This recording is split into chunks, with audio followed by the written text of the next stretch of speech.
सहनाववतु सहनौ भुनक्तु सह वीर्यं करवावहै तेजस्विनावधीतमस्तु मा विद्विषावहै।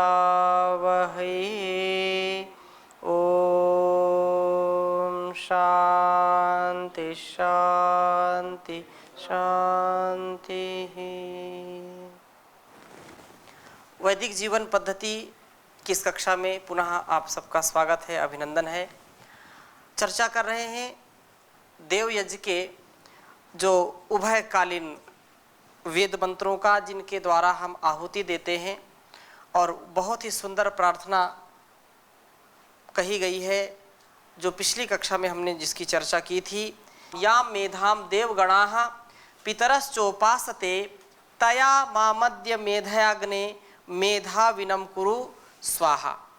तो ऐसा यहाँ पर संकेत किया है कि वह परमात्मा हमको मेधा संपन्न बनाए।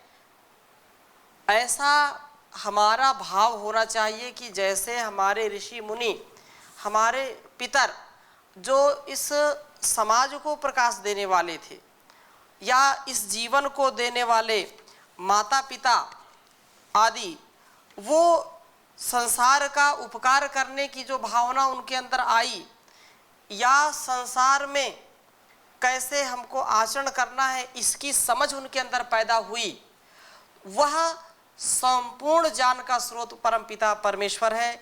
उस परमपिता परमेश्वर से हमारे ऋषियों ने, हमारे महापुरुषों ने उनसे यह प्रज्ञा, यह मेधा की प्राप्ति की थी। तो वही प्रार्थना यहाँ है कि हे मेधा से संपन्न, संपूर्ण मेधा के धनी परमात्मन, आप भी उस मेधा से मुझको संपन्न कर दीजिए, जिससे मेरा जीवन अच्छा बने और मैं अधिक दिन तक की प्रतीक्षा नहीं कर सकता हूँ। अद्य, आज, मंत्र में क्या कहा? आज आज आज, अभी, क्योंकि ये जीवन हमारा क्षण क्षण बदलता रहता है, हमारे ज्ञान के अनुसार जीवन चलता रहता है। जीवन तो बहुत बड़ा है, लेकिन जैसी हमारी मति होगी वैसी हमारी जीवन में गति होगी। मति यदि भ्रष्ट है तो दुर्गति होगी, प्रगति नहीं होगी। हम एक क्षण में विद्वान बन जाते हैं, एक क्षण में धार्मिक बन जाते हैं, और दूसरे क्षण कायर, कमजोर, बुज़दिल, असुर बन जाते हैं। तो वह एक क्षण में हमने देवत्व का गुण अपना लिया और एक क्षण में असुरत्व का जो अवगुण आ गया, तो ये जीवन बदल गया। वो एक क्षण भी हमारा जीवन बदले ना। परम पूज्य स्वामी जी महाराज बार बार इस बात को कहते हैं कि एक क्षण के लिए भी अशुभ का स्वागत ना करें, एक क्षण के लिए भी दुरित का स्वागत ना करें, और एक क्षण के लिए भी जो शुभ है उसका अनादर न करें, जो अशुभ है उसका आदर न करें, नहीं तो प्रवेश कर जाएगा और कब्जा जमा लेगा तुम्हारी बुद्धि में। तुम्हारी बुद्धि की शुद्धि जो है ना, वो तुरंत मलिनता में बदल जाएगी, वो जो है भ्रष्ट कर देगा बुद्धि को। और जो शुभ है उसका अनादर न करें, सदा उसका आदर करें। पल पल हम जीवन को अच्छा बनाने का प्रयास करें। जो सत्य मार्ग है, जो सच्चा मार्ग है, उसमें सतत एक एक कदम आगे बढ़ते जाएं, कभी एक पग भी पीछे ना हटाएं। और जो गलत मार्ग है, गलत रास्ता है, कितना भी प्रलोभन मिले, एक कदम भी गलत मार्ग पर नहीं रखना। ऐसी बुद्धि कौन देगा? ऐसी समझ कैसे पैदा होगी? उस परमपिता परमेश्वर के द्वारा मिलेगी। ऐसा यहाँ पर भाव इस मंत्र में है। और यही बात कही कि या मेधाम देवगणा पितरश्चोपास्ते तया मा मध्य मेधयाग्ने मेधाविनम कुरु। आज कर दीजिए, आज। कल किसने देखा? सामान 100 बरस का है, पल की खबर नहीं। कल किसने देखा? तो एक एक क्षण आज आज अभी मुझको मेधा से संपन्न कर दो, क्योंकि मैं ज्यादा प्रतीक्षा नहीं करूंगा। जो जीवन व्यतीत हो गया, लेकिन अब मैं एक क्षण भी निरर्थक नहीं बिताना चाहता हूं। जब जागे तभी सवेरा, बीत गई सो बीत गई, आगे की सुध लें। इसलिए ये प्रार्थना कही है, और बहुत ही एक सुंदर प्रार्थना इसी संदर्भ में इसके भाव को प्रकट करते हुए संस्कृत का गीत है। हे विभो आनंद सिंधो मे च मेधाम दीयताम। हे विभो आनंद सिंधो मे च मेधा दीयताम। यच्च दुरितं दीन बंधो तच्च दूरं नीयताम्। चंचलानि चेन्द्रियाणि मानसं मे पूयताम्, मानसं मे पूयताम्। शरणं याचे तावकोऽहं सेवकोऽनुगृह्यताम्। हे विभो आनंद सिंधो मे च मेधा दीयताम्। और आगे क्या कहा? त्वयि च वीर्यं विद्यते यत् तच्च मयि निधीयताम्, तच्च मयि निधीयताम्। या च दुर्गुण दीनता मयि सा तु शीघ्रं क्षीयताम्।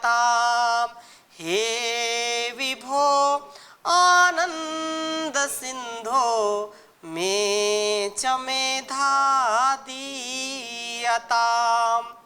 शौर्यं धैर्यं तैजसं च भारते चे क्रियताम्, भारते चे क्रियताम्। हे दयामय अयि अनादे प्रार्थना मम श्रूयताम्। हे दयामय अयि अनादे प्रार्थना मम श्रूयताम्। हे विभो आनंद सिंधो मे च मेधा दीयताम्। तो ऐसी मेधा हमको मिल जाए, ऐसी प्रार्थना की है कि हे सर्वव्यापक परमेश्वर। इस प्रार्थना का भाव क्या है कि वह जो जगत का पालन करता है, सर्वव्यापक है, आनंद का सिंधु है, मुझे उत्तम बुद्धि दे। हे परमात्मा, आप मुझको उत्तम बुद्धि दीजिए। हे दीन बंधु, मेरे जो बुरे गुण कर्म स्वभाव हैं उनको दूर कर दीजिए, और मेरी चंचलता, मन बड़ा चंचल है, ये मन बड़ा चंचल है, चिंतन में नहीं लगता, जितना इसे समझाऊं, जितना इसे समझाऊं, उतना ही मचल जाए दाता तेरे सुमिरन का। तो हम उस परमात्मा का सुमिरन करें और मेधा की कामना करें। यही बात तो वहाँ रोज जो गायत्री मंत्र जाप करते हैं वहाँ भी यही बात है कि ओम भूर्भुवः स्वः तत्सवितुर्वरेण्यं भर्गो देवस्य धीमहि धियो यो नः प्रचोदयात्। कि वो जो मेरी बुद्धि है ना, इधर उधर भटकती रहती है, तो बुद्धि का भटकाव ना हो। हे परमपिता परमेश्वर, आप मेरी बुद्धियों को या हमारी बुद्धियों को ना, हमारी बुद्धियों को सन्मार्ग की ओर प्रेरित करो। सन्मार्ग जो है, जो सुपथ है, जो कुपथ है उस पर नहीं, जो सुपथ है उस मार्ग की ओर इसको अग्रसरित करो, इसको पथ प्रदर्शित करो, उसको उधर ले जाओ, ऐसी प्रेरणा करिए परमात्मा। और यही प्रार्थना यहाँ है, या मेधाम देवगुणा पितरश्च उपास्ते। कितनी सुंदर प्रार्थना है। और ऐसी प्रार्थना रोज हम गाएं, ऐसा विचार करें तो हमारी कितनी अच्छी बुद्धि हो जाएगी। और बुद्धि जब जो है अच्छी होगी तभी हमारे सारे कार्य अच्छे होंगे। तो बुद्धि की पवित्रता दीजिए, मेरी जो चंचलता है इंद्रियों की उसको दूर कर लीजिए। हे शरणागत को शरण देने वाले प्रभु, मैं आपकी शरण की आश्रय की याचना करता हूँ। आपकी शरण में आकर के मुझ सेवक को अनुग्रहित कीजिए। हे सर्वशक्तिमान, आप में जो शक्ति है वह मुझ में भी धारण कराइए। और जो दुर्गुण, दीनता, निर्बलता है, जो दुर्बलता है उसको दूर करके शीघ्र मेरे जीवन का कल्याण कर दीजिए। हमारे भारत के सभी आबाल, मतलब बच्चे से लेकर के वृद्ध तक, कितनी बड़ी प्रार्थना है हाँ, कि धैर्यम शौर्यम धैर्यम तय संचा भारते चक्रियताम। भारत वासियों को, चाहे बच्चा हो या बूढ़ा हो, सबको धैर्य के साथ, शौर्य के साथ, तेज के साथ उसको बढ़ाइए, तेजस्वी बनाइए। हे अनादि दयामय, मेरी यह प्रार्थना सुनिए और इस याचना को शीघ्र पूर्ण कर दीजिए। आज अभी पूर्ण कर दीजिए, देर मत कीजिए, क्योंकि मेरे अंदर इतना धैर्य नहीं है। ऐसा जब हम, जैसे मैंने पिछली कक्षा में भी उदाहरण दिया था कि पूरा, कि अब इसके बिना कार्य चलेगा ही नहीं। जब विकल्प नहीं होगा तो ईश्वर जरूर हमारी मदद करेगा। और हम क्या है कि विकल्प बना के रखते हैं, संकल्प में विकल्प जब खोज लेते हैं तो संकल्प पूरा नहीं हो सकता है। विकल्प रहित तो हो जाए हम तो निश्चित रूप से, अब कुछ लोग व्यवहारिक रूप में विकल्प मतलब अपने विचार, अपने आध्यात्मिक जीवन में विकल्प नहीं रखना। विकल्प का तात्पर्य दूसरा यहाँ नहीं लेना है कि कोई बीमार है और उसको दवा कई प्रकार से दी जा सकती है और वो बोले कि नहीं कोई विकल्प नहीं, ऑपरेशन ही कराना पड़ेगा। जब ऑपरेशन की बात आए तो करना भी है, वो भी करना है। लेकिन कुछ लोग हठ दुराग्रह करते हैं कि इसका कोई विकल्प नहीं है, आपको ऑपरेशन कराना ही पड़ेगा। इसलिए मैंने एक उदाहरण दिया कि कई लोग विकल्प को गलत अर्थ में ना प्रयोग करें। जहां विकल्प नहीं है तो वहां तो करना ही करना है।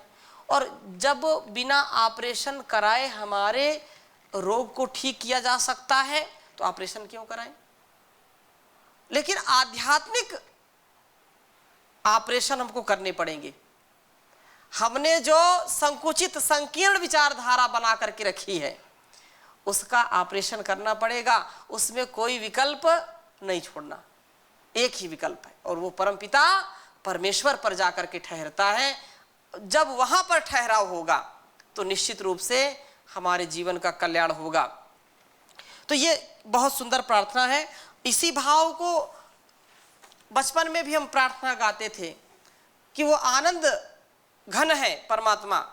यहाँ पर जैसे प्रार्थना हे विभो आनंद सिंधु, इसी को हिंदी में गाते थे और उसका भाव कुछ ऐसा है, हे प्रभु आनंद दाता ज्ञान हमको दीजिए, शीघ्र सारे दुर्गुणों को दूर हमसे कीजिए।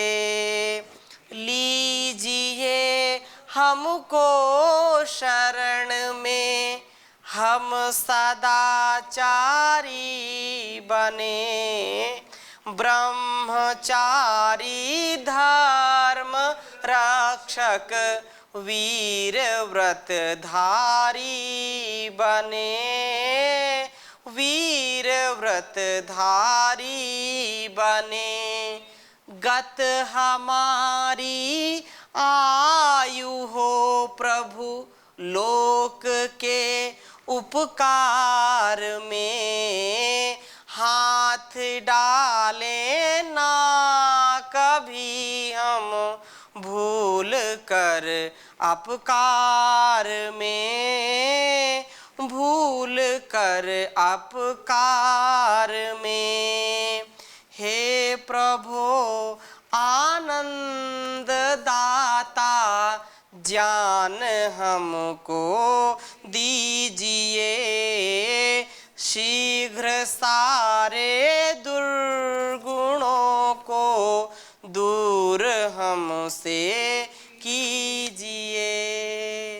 तो ऐसी प्रार्थना जब हम करेंगे तो जरूर उस परमात्मा का हमको सानिध्य मिलेगा और यह निश्चित रूप से हमारे लिए कल्याणकारी है, पवित्रता के लिए कल्याणकारी है।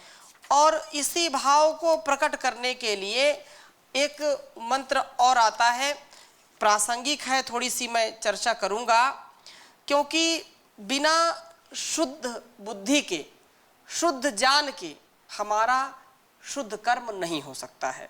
शुद्ध ज्ञान, शुद्ध कर्म और शुद्ध उपासना। इसलिए यजुर्वेद के 19वें अध्याय में 39वां मंत्र आता है और वहाँ पर ये बात कही कि पुनंतो माँ देवजनाः पुनंतु मनसा धिया पुनंतु विश्वभूतानि जात वेदा पुनीः माम। वहाँ पर ये कहा कि हे जात वेदा, हे अग्नि स्वरूप प्रकाश स्वरूप परमात्मा, माम सर्वथा मुझको पवित्र कर दो। पवित्र कब होंगे? जब बुद्धि हमारी पवित्र होगी, बुद्धि की शुद्धि होगी और वह ज्ञानियों का जो दाता है, ज्ञान का देने वाला है, बुद्धि को हमारे पवित्र करेगा। मां बुद्धि सर्वथा पवित्र कुरु विद्वांसा श्रेष्ठा जानिनो विद्या दानेन। पवित्रम कुरु, सबसे बड़ी बात यह है कि आप सब प्रकार से मुझको पवित्र करें। जिनका चित्त आप में है, जैसे यहाँ पर पितरस चोपास्ते कहा इस मंत्र में, जिसकी उपासना, जिसकी चाहना, जिसकी याचना हमारे पूर्वजों ने भी की है, पितरों ने की है, और आपकी आज्ञा का पालन करके जो विद्वान श्रेष्ठ ज्ञानी पुरुष भी विद्या दान में मुझको पवित्र करें। जैसा ऋषिराम चरितम सत्यम महाजनो येन गता सपंथा। तो ऋषियों के हम अनुचर हैं, हम ऐसे पथ का अवलंबन करें, ऐसे पथ के अनुगामी बने जहां पर सदा सर्वदा ज्ञान का आधान होता रहे। ज्ञान निष्ठा से, भक्ति निष्ठा से, हम ईश्वर की निष्ठा से, गुरु निष्ठा से, ब्रह्म निष्ठा से, अपने स्वकर्तव्य स्वधर्म निष्ठा से कभी भी नीचे ना गिरें, कभी पतित ना हो, क्योंकि यदि इससे पतित हो गए तो फिर कहीं भी हमारा उत्थान नहीं हो सकता है। अतः उस परमात्मा से यही बात कहा कि पुनंतु मनसा धिया। इस पर विशेष ध्यान देने की बात है कि आप पुनंतु मनसा धिया, उसी प्रकार आपका दिया जो विशेष ज्ञान है वह आपके विषय का ध्यान हमारी उस बुद्धि को पवित्र करे। मनसा दिया पुनंतु विश्वभूतानि, और संसार के सब जीव आपकी कृपा से पवित्र और आनंद युक्त होवें। मनसा, मन की जो, अब क्योंकि मन बुद्धि, यद्यपि जब शास्त्रीय विवेचन करेंगे, सैद्धांतिक विवेचन करेंगे तो बात अलग अलग हो जाएगी। जो अंतःकरण है, अंतःकरण चतुष्ट है, मन बुद्धि चित्त अहंकार, वहाँ पर अलग अलग विवेचन किया जाएगा। तो वहाँ अलग अलग सबके कार्य हैं, लेकिन सबको मिलाकर के भी कभी एक बात कह दी जाती है। तो ये जो संपूर्ण अस्तित्व है मनसा, मनसा वाचा कर्मणा, अर्थात हमारी उसमें मन की भी स्थिति ठीक हो, वाणी की स्थिति ठीक हो और कर्म की स्थिति भी ठीक होनी चाहिए। वो कब होगी? जब शुद्ध बुद्धि होगी। जो शुद्ध हुआ वो बुद्ध हुआ। यदि बुद्धि ठीक नहीं है तो कितना भी व्यक्ति जप कर ले, कितना भी तप कर ले, कितना वो तीर्थ यात्रा कर ले वो कुछ काम आने वाला नहीं है। मैं इसका निषेध नहीं कर रहा हूं, लेकिन अपने बुद्धि बल को हमको बढ़ाना चाहिए, विद्या बल को आगे बढ़ाना चाहिए। विद्या बल जितना अधिक होगा, बुद्धि बल, प्रज्ञा जितनी हमारी प्रज्ञावान जितने हम होंगे, उतना हमारा सारा कार्य ठीक ठीक चलेगा। चाहे हम घर परिवार का जो है उत्तरदायित्व निभा रहे हों, माता पिता के रूप में हो, या संतान के रूप में हो, अध्यापक के रूप में हो, चाहे किसी अधिकारी के रूप में हो, यदि हमारी बुद्धि ठीक है तो सब मामला ठीक है। और बुद्धि नहीं ठीक है, तनाव में है, चंचलता से युक्त है, तो फिर कभी भी उन्नति नहीं हो सकती। इस बात को हमेशा याद रखना चाहिए। जो सात्विक बुद्धि है, सात्विक बुद्धि में क्या आएगा, मैं विवेचन थोड़ा सा करना चाहूँगा, क्योंकि बातें कम समझ में आए तो हमको और उन पर चर्चा कर लेनी चाहिए। जो मेधा है, वो मेधा हमारी बहुत ही अच्छी होनी चाहिए। जैसे सात्विक बुद्धि हो हमारी, क्या होनी चाहिए, सात्विक होनी चाहिए। अब ये सात्विक मतलब सतोगुण से युक्त होनी चाहिए, सतोगुण की प्रधानता होनी चाहिए। सतोगुण में जब सात्विक बुद्धि होगी तो क्या क्या आएंगे, सात्विक बुद्धि में क्या है, हमारा मन ईश्वर भक्ति में लगेगा, ईश्वर के प्रति समर्पण होगा। क्या होगा, समर्पण।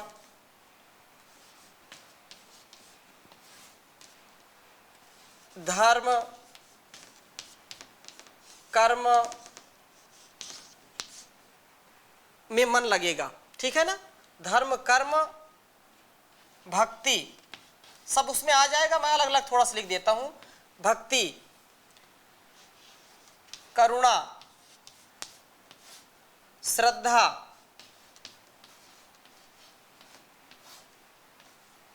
से युक्त जीवन होगा, श्रद्धा युक्त जीवन। ये सात्विक बुद्धि के कुछ लक्षण, कुछ गुण हम समझ सकते हैं। जब हमारी बुद्धि ठीक ठीक कार्य करेगी तो ईश्वर की भक्ति में ईश्वर के प्रति समर्पण होगा, धर्म कर्म और भक्ति में करुणा श्रद्धा युक्त जीवन होगा। बहुत सारी चीजें हैं, श्रद्धा युक्त जीवन होगा, कृतज्ञता से युक्त होगा, पवित्रता से युक्त होगा। हम छल कपट से, ईर्ष्या द्वेष दंगे से बचेंगे, मन में उत्साह होगा, आनंद से युक्त होंगे। ये मेधा जो सच्ची मेधा है, सच्ची बुद्धि है, निर्मल बुद्धि है, उसके ये गुण होंगे। लेकिन जब इससे युक्त नहीं होंगे तो क्या, कौन सी बुद्धि हो जाएगी, राजसिक बुद्धि हो जाएगी। तो रजोगुण से युक्त, रजोगुण ये सात्विक बुद्धि हो गई। और फिर ये कि राजसिक, क्या कहेंगे उसको, राजसिक।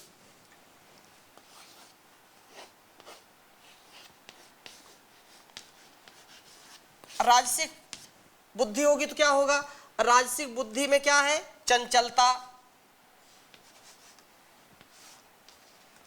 चंचलता आएगी, तनाव, ईर्ष्या, द्वेष,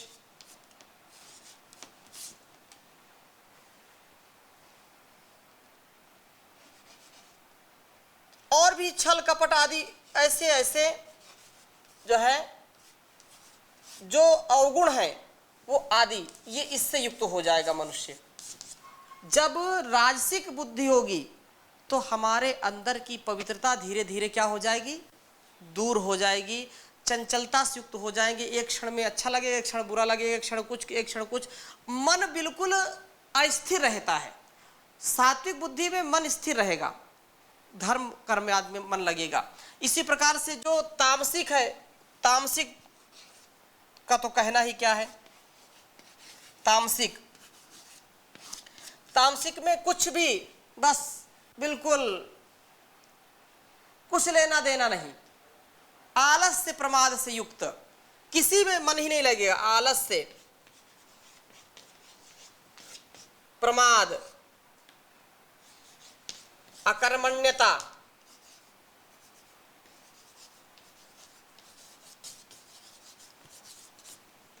इसलिए यहां पर जो मंत्र में मेधा की बात कही है, अच्छी बुद्धि की बात कही है, तो इन गुणों से युक्त हो, ईश्वर के प्रति हमारा जो है प्रगाढ़ जो है प्रेम हो, उसकी शरणागति की चाहना हो, धर्म कर्म ईश्वर उपासना स्वाध्याय मोक्ष ग्रंथों का स्वाध्याय, ध्यान में, योग में, यज्ञ में, अनेक जो भी धार्मिक कर्म हैं उनमें मन लगे। ये बहुत गुण से युक्त होती है सात्विक बुद्धि। ऐसी बुद्धि की कामना यहाँ पर की है। तो आज की कक्षा को यहीं पर विराम देते हैं, शेष चर्चा अगली कक्षा में करेंगे। ओम शांति शांति शांति।